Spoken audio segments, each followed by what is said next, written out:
Hello, আসসালামু আলাইকুম। আমার রিকোয়েস্ট আজকে আমার মা দেশি মুরগির পাতলা ঝোল করছে। এই জন্য মা শুকনো মরিচ বেটে নিয়েছে। দেশি মুরগির আলু দিয়ে পাতলা ঝোল খেতে কার কার ভালো লাগে? আমার তো ভীষণ পছন্দের। আর এটা হলে আমার আর কিছুই লাগে না। প্রথমে মা দিয়ে দিল তেল, তার ভিতরে পেঁয়াজ কুচি। আর লাকড়ি দিয়ে আমরা রান্না করি, মাটির চুলার রান্না অনেক মজা হয়। তারপর এর মধ্যে দিয়ে দিল আদা বাটা, রসুন বাটা। এখন কতক্ষণ নেড়ে নেব। আসলে মাংস যত ভালো করে কষানো হবে ততই টেস্ট হবে। তারপর দিয়ে দিল হলুদের গুঁড়ো।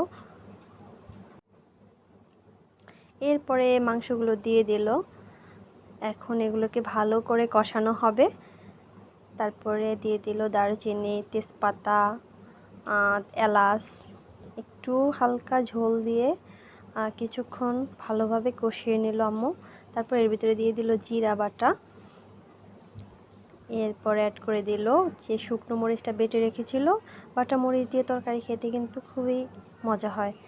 তারপর ভালো করে কষিয়ে আম্মু কিছুক্ষণ পরে একটু ঝোল দিয়ে দিল। তারপর দিয়ে দিল আলু।